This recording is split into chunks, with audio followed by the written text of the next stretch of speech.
ভাৰত বনাম শ্ৰীলংকাৰ মাজত অনুষ্ঠিত হোৱা টি20 আৰু এদিনীয়া সিৰিজত সুন্দৰ প্ৰদৰ্শন কৰাৰ বাবে বিচিচিআই এবাৰ ৰিয়ান পৰাগক দিবলৈ আগবাঢ়িছে এটি বৃহৎ সন্মান বা ৰিয়ান পৰাগৰ এতিয়া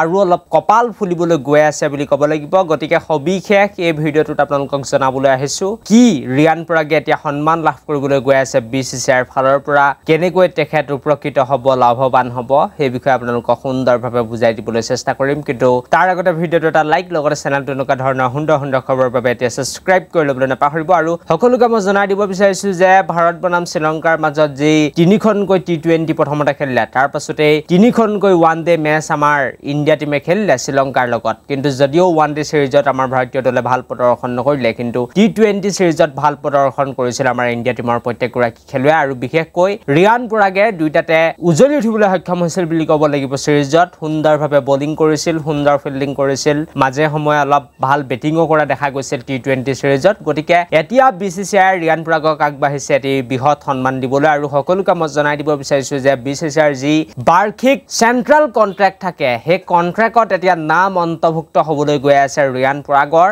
আৰু এটা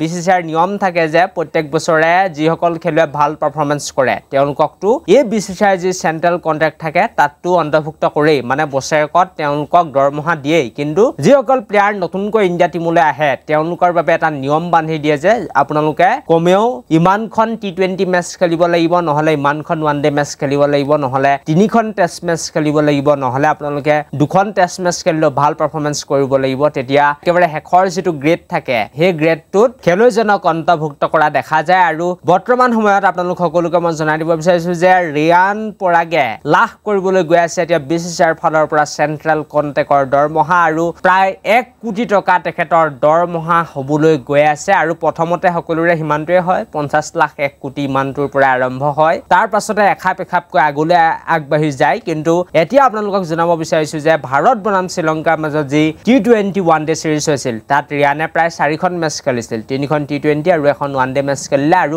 আগতে তেখেতে জিম্বাৱে সিৰিজত গৈ 3খনকৈ মেচ খেলি আহিছিল গতিকে এতিয়া ৰিয়ান পৰাগক বিচিচিআইৰ ফালৰ পৰা এটো সন্মান দিবই লাগিব আৰু নিয়ম যিবিলাক থাকে সেই নিয়মৰ মতে এতিয়া ৰিয়ানে ভাল খেলিছে গতিকে তেখেতক বিচিচিআইৰ চেন্ট্ৰেল কন্ট্ৰাক্ট দিব লাগিব আৰু আহিবলগীয়া টাইমত আপোনালোকে ৰিয়ান পৰাগক এই বছৰটোতে আৰু মেচ খেলা দেখা পাবলৈ গৈ আছে আৰু বিচিচিআইৰ নিয়ম যে যদি কোনোবা খেলুৱৈ ইণ্ডিয়া টিমলৈ নতুনকৈ আগমন হয় বা আলহী নতুনকৈ যদি খেলিবলৈ আহে তেনেহলে প্ৰায় 3খন বা 4খন ওৱান ডে মেচ খেলিলেও কেতিয়াবা কনসিডাৰ কৰি দিয়ে কেতিয়াবা নকৰে যদি আপুনি ভাল পাৰফৰমেন্স কৰে তেনেহলে কৰি দিয়ে আৰু ৰিয়ানে এতিয়া 7খন মেচ খেলিছে গতিকে নিশ্চিতভাৱে ৰিয়ানক কনসিডাৰ কৰিবই বিচিচিআই আৰু এতিয়া আজি বছৰেকৰ দৰমহা থাকে বিচিচিআইৰ যি চেন্ট্ৰেল কন্ট্ৰাক্ট থাকে তাত ৰিয়ান পৰাগৰ নাম অন্তৰ্ভুক্ত হ'বলৈ গৈ আছে আৰু এইটোৱে আছিল বৰ্তমান সময়ত ৰিয়ান পৰাগৰ বাবে ডাঙৰ সন্মান বুলি ক'ব লাগিব বিচিচিআইৰ ফালৰ পৰা ৰিয়ানে ভাল খেলিছে বাবে বৃহৎ পদক্ষেপটো এতিয়া বিচিচিআই ল'বলৈ বাধ্য হ'ব বা দৰমহাটো বছৰেকত দিবলৈ বাধ্য হ'ব এইটোৱে আছিল আজি ভিডিঅ'টো thank you for watching this video